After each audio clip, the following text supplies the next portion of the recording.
Welcome to this week's edition of the Old Paratrooper podcast. But before we get started, I want to tell you about our new sponsors, Veterans for Veterans. If you served after 1987 and your hearing's taken a knock from your time in the forces, these are the people to speak to.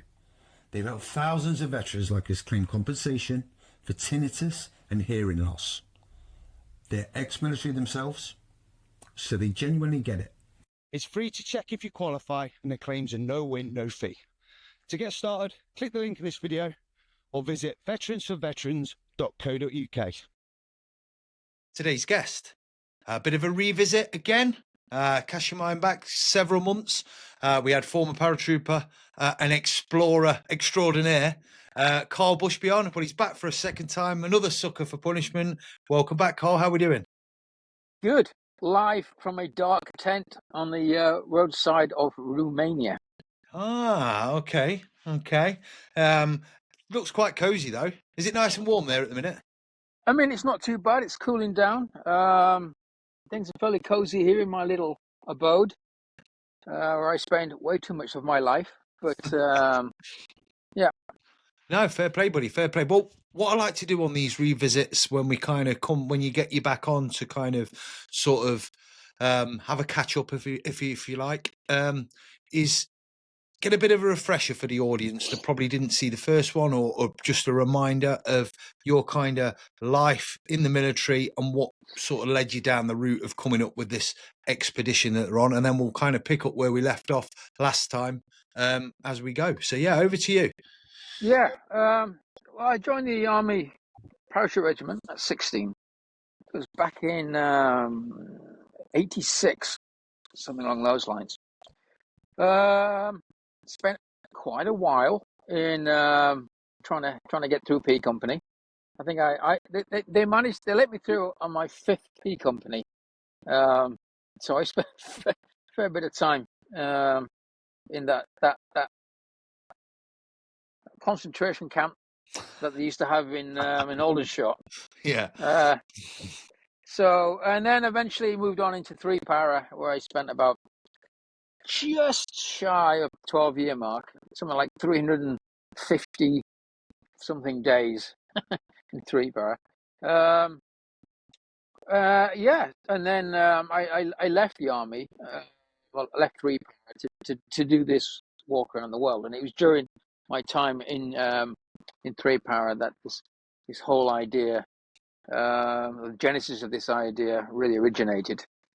You know, thinking about, time and distance, how far could you go, yada yada, drawing lines on maps and whatnot. Those lines got bigger and longer and more ambitious. So it went on until eventually we'd circumnavigated the map with a big giant line, and then that was it. We couldn't let that go. And then left 3 Para in the beginning of 98, the end of 97, maybe. Can't quite remember those dates, but so long ago. But yeah, left the Army, and then a couple of months later, ended up in Punta Arenas in Chile, on the ground with a pair of boots on, destined for home. Not really sure I was going to pull it off, but Yeah, it's since we did the last podcast, the first podcast that we did, I read a lot of comments on your podcast, and there was a lot of blokes that served with you, and they were literally saying, he went on about it. He was sort of fascinated by this sort of Goliath expedition that obviously you're 20 something years into now, which when I tell people about this, when I talk about if you pop up in the media, which you sometimes do, obviously, for what you're doing, I'm like, oh yeah, I had Karl on the prospect, lovely bloke. We chatted, and they were like, so he's been walking around the planet for the last 28 years. And I'm like, or 20, well, how many years is it? I think it's 28. Is it 28, Karl? It'll be 28 come the 1st of November. So we're almost in that 28th year line, yeah. But I mean, the one thing you do have to remember, though, is that, we've actually been walking. If I do the math, the actual time on the ground, actual boots on the road is like 15 years. But it's, 28 years that it's taken us to be able to achieve the objective, which is to get from the southern tip of South America back to the UK without using any form of transport, which means we are absolutely doggedly determined to not compromise on the route. So, I mean, I have to start where I stop, and the whole thing has to be done without using transport, so only on feet and swimming. We do way more swimming than we wanted to. And that is really what's almost half of this journey has pretty much just been trying to overcome some of the obstacles thrown in my path. Everything from a financial crisis to pandemics to visa bans, just the difficulty of getting over the north and funding the thing. So it's taken an awful lot to be able to stick to that simple rule. And of course, the second rule being that I'm not allowed to come home until I arrive on foot, which means that when you do get stuck or you can't move, you got to just figure it out. Which means bouncing around the globe, doing visa hops and bounces and trying to play that game. But it's made it all very interesting. Yeah, I bet it has, and I bet you've met some absolutely fascinating people along the way, and probably friends that I would imagine that you stay in touch with and stuff as you go. Yeah, I've met plenty of friends. I mean, I meet friends in every country. Some of them, I will stay in touch with, but yeah. No, happy days. I mean, again, when we first chatted and when I first I learned about your expedition while I was still serving in Power Edge in the early 2000s.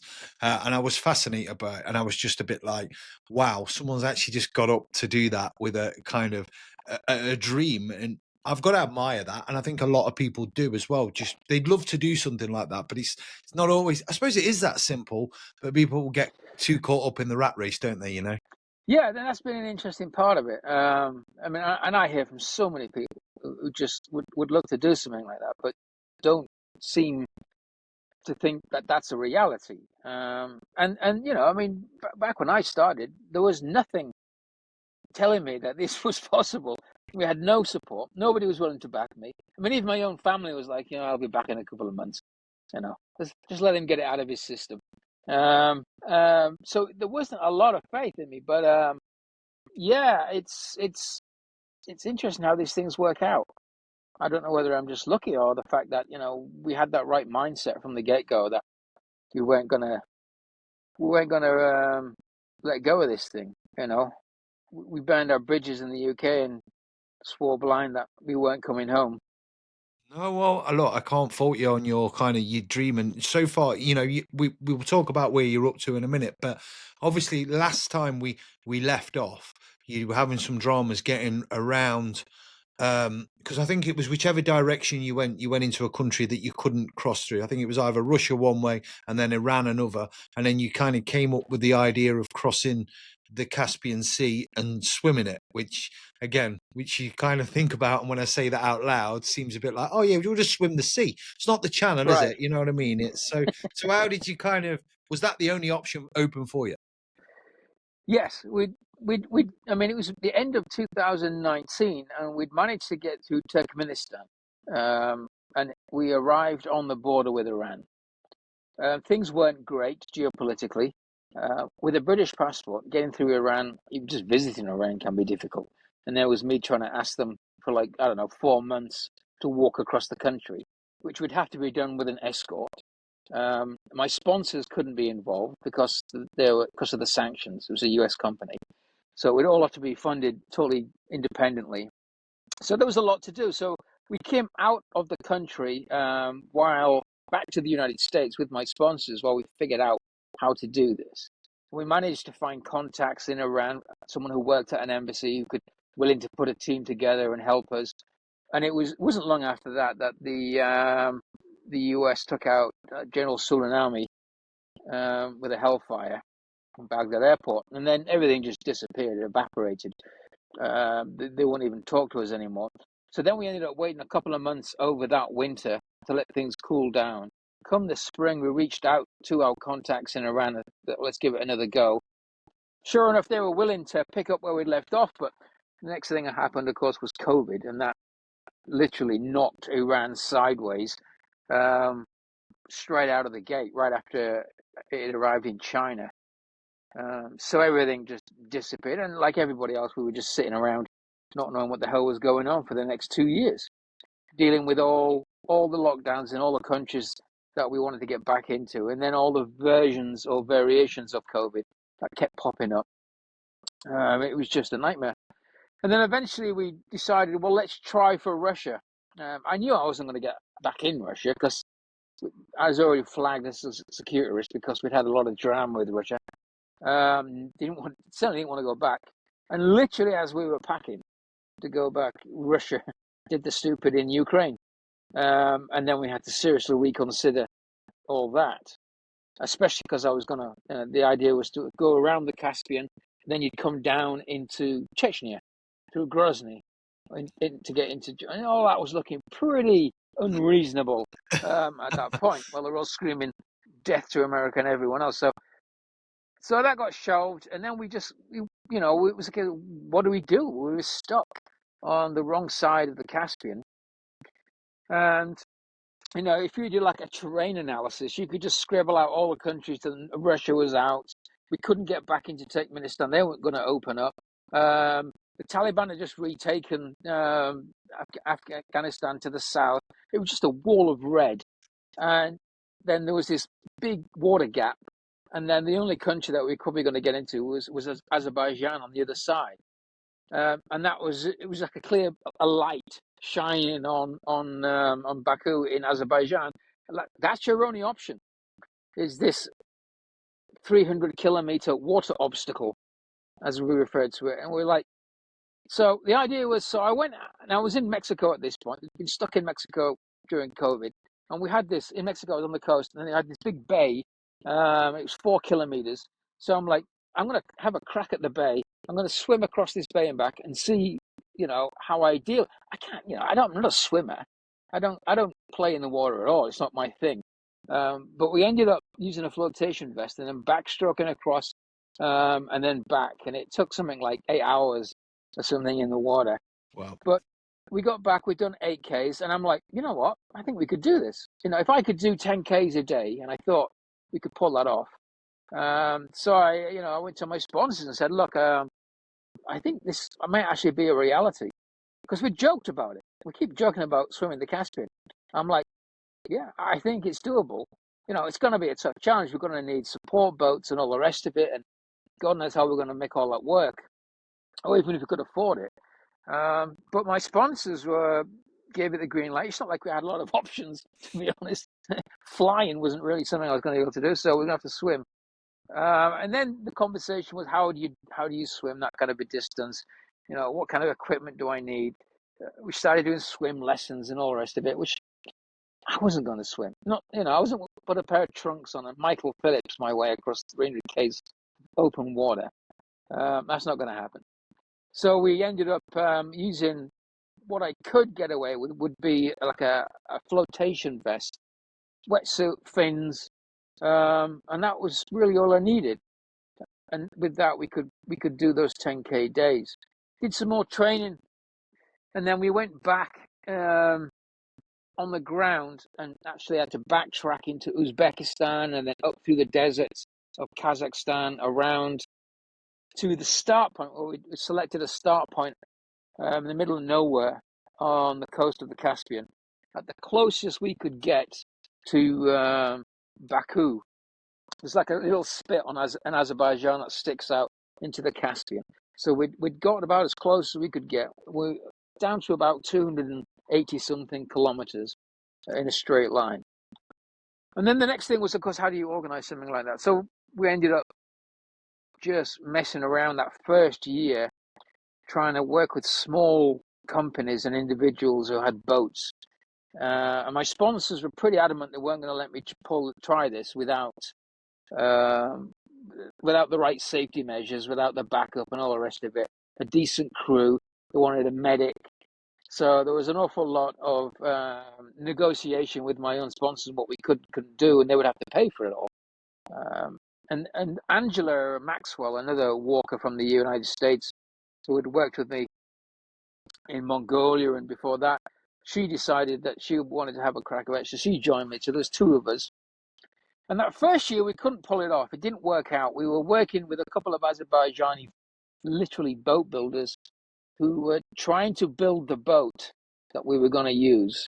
And we were paying them a fair bit of money get all the paperwork and stuff sorted out, but we couldn't make it work in time. And then we had to wait until next year. And then at one point we managed to make a friend of a politician in Azerbaijan, and we went across and met him. And the next day we were sitting in front of the sports minister from Azerbaijan. Told him what the plan was, and he was kind of excited. What he wasn't excited about was the fact that a couple of foreigners were going to be the first to swim across their stretch of water. So he was like, wait a minute. Okay, here's the deal. Some Azerbaijanis do it with you, and we'll support you on this. We'll give you what you need. Absolutely. We'll take 10 years. Not a problem. So basically, they got the green light from the Azerbaijani government. Azerbaijani government basically dicked the Coast Guard and said, you look after them. So we ended up with the Azerbaijani as our support boat, which is basically a ship fitted with a 40mm cannon and a couple of surface-to-surface missiles. So that's a pretty cool sport ship. Yeah. And that was it. We were off to the races that year. We had all the support we needed. We had a medic and everything on board that ship. For the first couple of days, while you were in Kazakh waters, we had to hire a small, like a tour boat. It was like a catamaran, a local company. So they took us out to a certain distance, and then we would meet the Azerbaijanis, and they would take us back the rest of the way. And that's pretty much how it worked out. So they ended up with a team of 4 of us. There was me, Angela, weren't swimmers. And then there were 2 teenagers. There was a 19-year-old guy and a 16-year-old girl who were part of the national swim team from Azerbaijan. And these were kids born of dolphin. They were just incredible swimmers, champion racers from Azerbaijan. So it was a bit of an odd team mix, but we managed to pull it off. So yeah, we would get those 10K days. We were relying. I'd done a certain amount of research on the actual Caspian, and there was these large gyros in the north and the south across, and we were basically trying to swim across the middle. And the hope was that these gyros, the way that the water moved, that would assist us. And that really did pan out once we'd got away from the coast and into the kind of the middle there. This gyro picked us up, and the days, I think we maxed out at 16Ks one day, but we were doing like 15K, 14K days at one point. So it really, really worked for us. And it was all taking us exactly right where we wanted to go, to the west. And it went quite smooth. So I hated it. It just sucked in the water, but I mean, we could manage and pull it off. And with the support boat that we had, the ship, it all came together quite nicely. So, like, when you get back on the ship in the evening, the ship would anchor up and stay put there until the following morning. Is that right? The ships don't stop, so they orbit. So the ship will orbit, right? And basically, you got two ribs. You have these ribs of the rigid inflatable boats that work from, if you like, the mothership, and they would basically follow us during the day. And the idea was simple enough. You just get that grid reference where they pulled me out of the water. We go back to the ship, eat, sleep, shower, and all the rest of it. And then next day, bring us out, put us back off that GPS spot, and we continue. And that's it. That's basically how it works.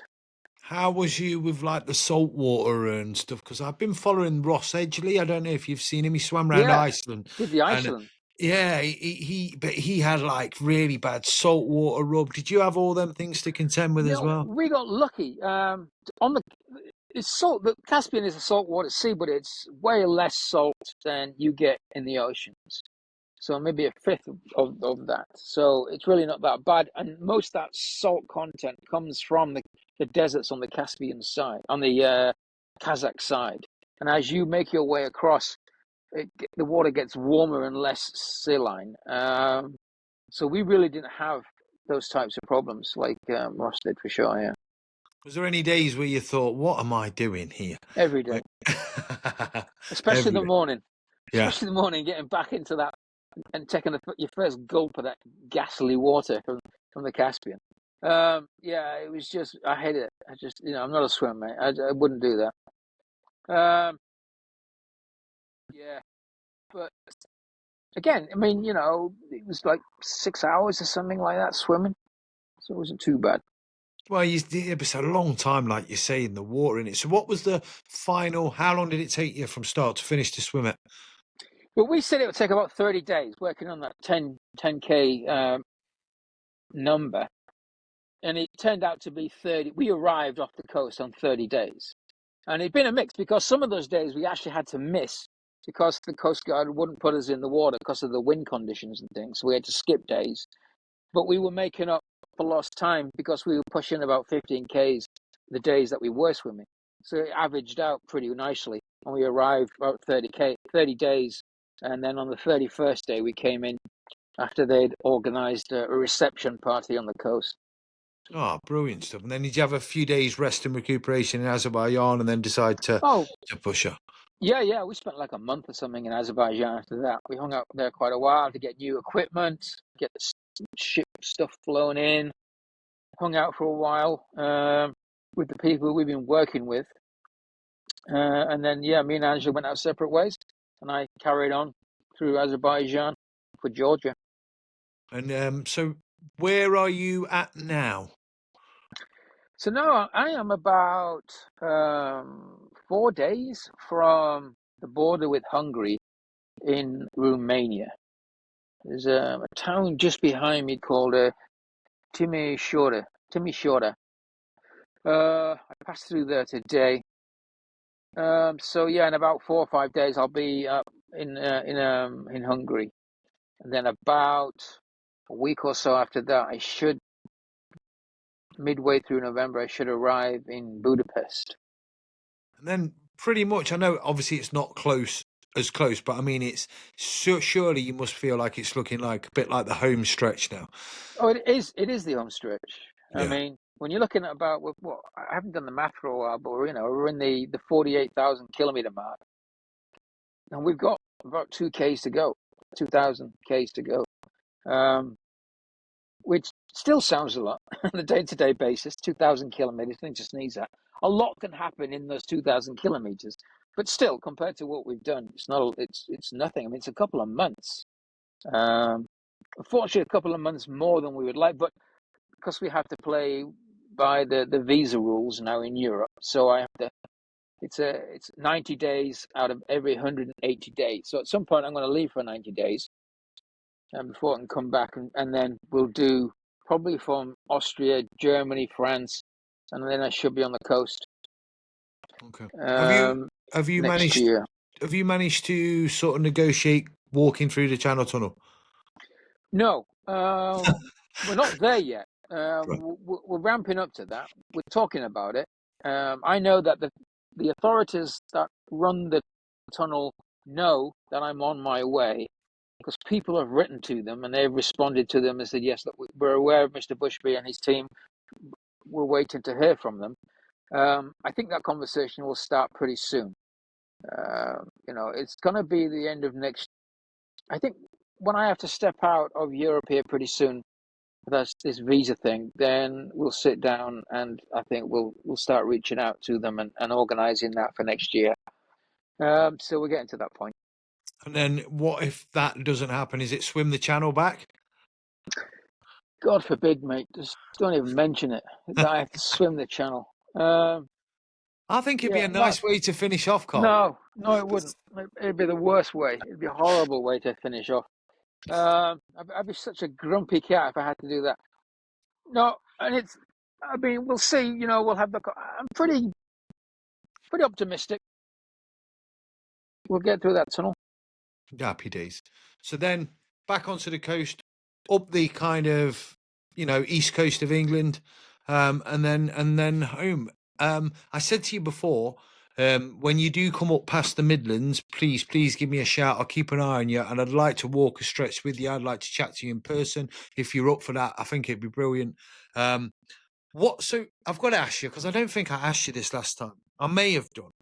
But what do you do when it all stops, Carl? Because like 28 years, look, why by the time you kind of you get back home to Hull, you're going to be into your 28th year, might even be knocking on 29th year. What does normal life look like for you? What do you do after that? That's a good question, mate. So I don't know. It's all pretty frightening. I mean, you talk to people who do these types of journeys, and even when they do something along the 6-year line, they get home and they struggle to readjust. I still hear from people all the time.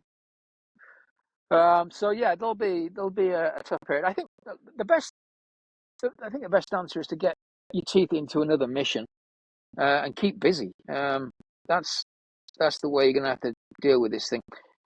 My other passion is science literacy and science engagement.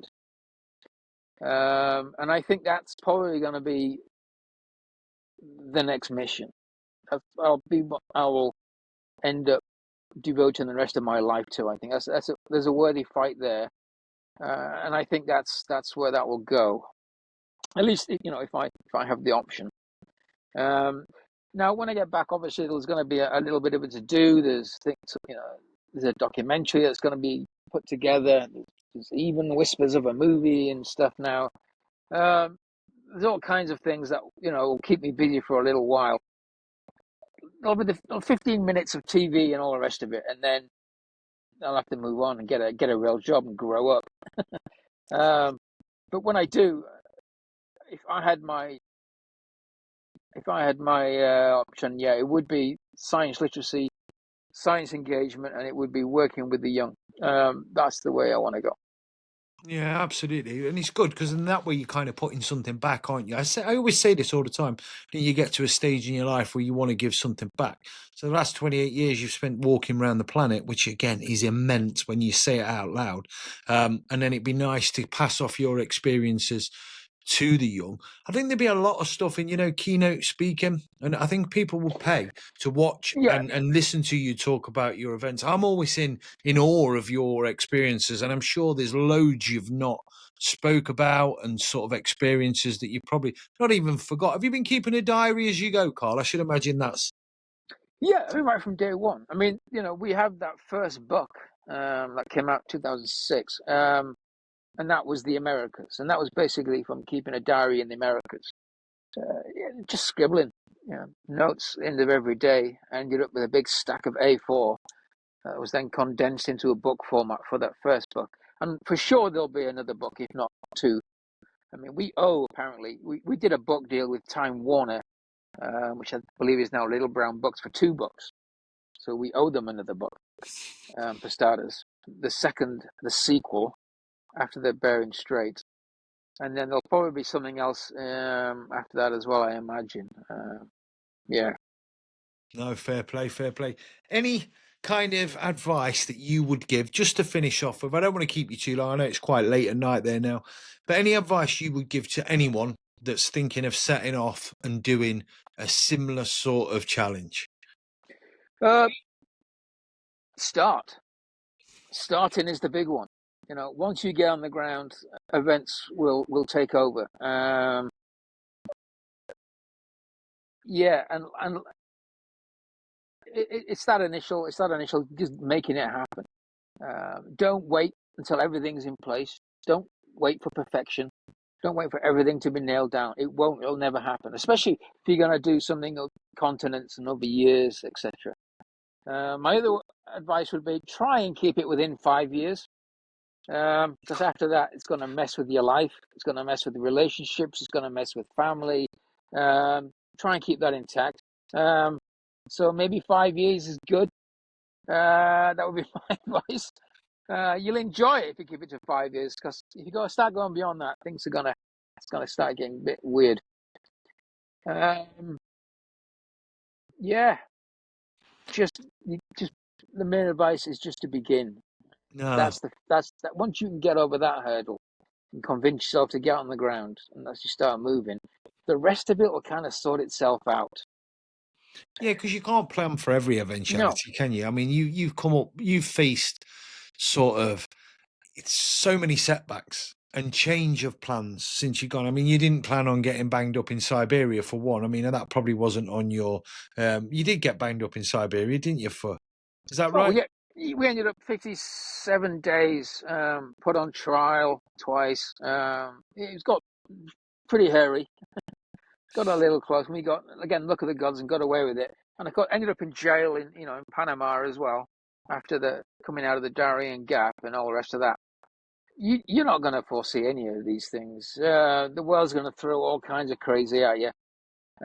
So yeah, what plans? If you're going to do an expedition for over a month or something, a mountain or a set of hills, or boating across an ocean or something like that, you've got a time frame.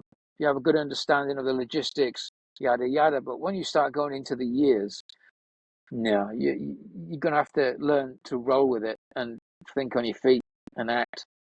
At that point, determination, tenacity is going to be what's going to be your main tools to overcome just the unbelievable amount of things the world's going to throw at you, and it will. Any regrets? Absolutely not. No. That's good. It's good. It's good to get to a point where you're at with no regrets. I like that. You can't have regrets. No.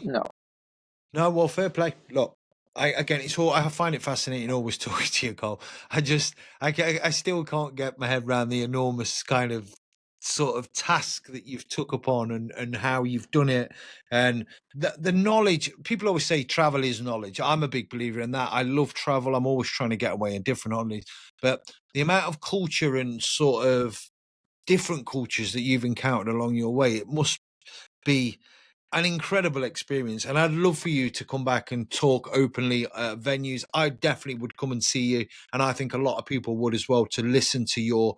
So it's a bit difficult sort of condensing 28, 29 years of walking around the globe into like hour shows, but right. I'm sure there'll be some sort of structure behind it if you do decide to go down that route. Yes, for sure. Absolutely. And I even have the first conversation, the first talk is booked the end of 2026, so that's already happening. And yeah, I mean, there's a lot of interesting conversations to be had. Absolutely. A lot I'd like to talk about. If anybody has the time, that's the thing. Yeah, well, look, I think it'd be very, very popular. Again, I always said when I talked to you the first time, I always feel like it's not had enough coverage as it should have done. Do you feel a bit like that as well? No, I've kind of been very happy. I feel very safe with the anonymity that I've had. Like I hadn't want to be on social media. I like it. I like stealth mode. All the attention gets me a little bit uneasy. Right. Being on the road, being alone. I don't know. Maybe it's just because of who we were and the world that we came from. But we like it when nobody knows what your location is and how you're moving. I like that. And the more people get to know about me, know where I am, know what I'm doing, makes me feel a little uncomfortable. So I've really kind of liked not having the social media. But people are tearing their hair out at me for not being on social media. And my sponsors put up with it for about as long as they can. And since, it's been proven right. I mean, since I've joined TikTok, for the love of Christ, it's just gone nuts. And there's been so many opportunities, some of which I can't even talk about yet, that have just come out of me joining TikTok. It was just insane. So it's happening. The ball's rolling now. There's no going back. But yeah, I literally fought that tooth and nail all the way. I just didn't want to be a part of it. Just really didn't. But I've got to get with the times now. Yeah. My sponsors need it. My sponsors, who have been putting together this documentary, they have to pitch it and sell it and get it funded and everything. And they need all the help that they can get. So it was time for me to do my part. Yeah. It is. Social media is a weird thing. I was off it for years and years and years. But when I started the idea with the podcast and talking to guests, there is no way to sort of push it without being on social media. The days of sort of walking around with billboards and putting posters up are gone. Everything about advertising is social media. I'm on TikTok myself. And it's a minefield. It is for the younger generation, but it also serves a purpose when you're trying to promote good stuff. I believe, and I say this a lot, Carl, that it's used a lot for negativity when it can be used a lot more for positivity. I try and use it solely for positivity, getting the stories like yourself out there. I don't doom scroll. I'm not one for doom scrolling. If I do find myself getting sucked into that, I quickly put a stop to it and go, why do I care? I find myself sometimes commenting on random posts, and I'm just like, That's why the worst, do I that's give a the shit? worst trap right there. Yeah, don't do that. Yeah. Why? I don't care about what these people did say, but I know it serves a purpose, and I believe it can be used for good. And certainly when you're walking like you are and doing something, a mammoth task that you are, I think it's good that you can people get to see it. Because obviously when you started, what people don't understand, when you started, there was no real social media, was No, there? there was nothing. No, nothing like this. No. But now it's business. Now it's absolutely, I mean, you can't do anything. If you start looking for sponsorship or to get support for a project or something, the first question they ask is, well, how many followers? Absolutely. They don't even care what you're doing. They don't give a shit. You could be just bouncing around on a pogo stick forever, whatever the game is. They don't care. The only thing they're interested in is how many followers, and that will decide whether or not they'll support whatever it is you're doing. And we've got to that point, and it's just crazy. It seems crazy, but to me anyway, the older I get the same thing. If I ask guests to come on the podcast, the first question from like an agent will be, "What sort of following like?" And I'm like, well, some people don't do that. I certainly with the Power Edge community, guys like yourself, Billy Billingham, they don't care. They come on because they're supporting another airborne brother, which I think is great about. Right. That's great about our airborne forces. When I first asked you, I had a very, very small following. I haven't got a massive following now, but it's grown. But when I first asked you were, yeah, I'll come on. And I always sort of remember the people that have kind of helped me from the start that jumped on and sort of wanted to come on the podcast. And as I said to you off air, it's led on to bigger and better things. So, no, I appreciate it, Carl. Look, I always appreciate you taking the time to come on. I'd love to catch up with you when you hit the UK shores and you're heading up through the Midlands. I will come and walk through there for a few hours, not too long, because I don't want to bore you. I'm very conscious that you're used to being on your own. And with having someone like me that doesn't shut the fuck up for fucking, you'll be like, whoa. I can guarantee you there'll be a gang of us by that point. I should the only imagine, one who wants to come walking. Yeah, no, it'll be a full-on parade. It's going to be amazing. But yeah, no, absolutely. We'll catch up at some point in the UK, yeah. Definitely, buddy. Well, look, I'll talk to you in a minute off air, Carl, but thanks again so much for taking the time to come on. I wish you a safe journey on the rest of your trip, and I will follow it as I've done for the last God knows how many years with a close eye and keep an eye on your stuff, buddy. But again, thank you very much. Cheers, Ray. Thanks, Ian. Thank you very much. Pleasure. Cheers, buddy.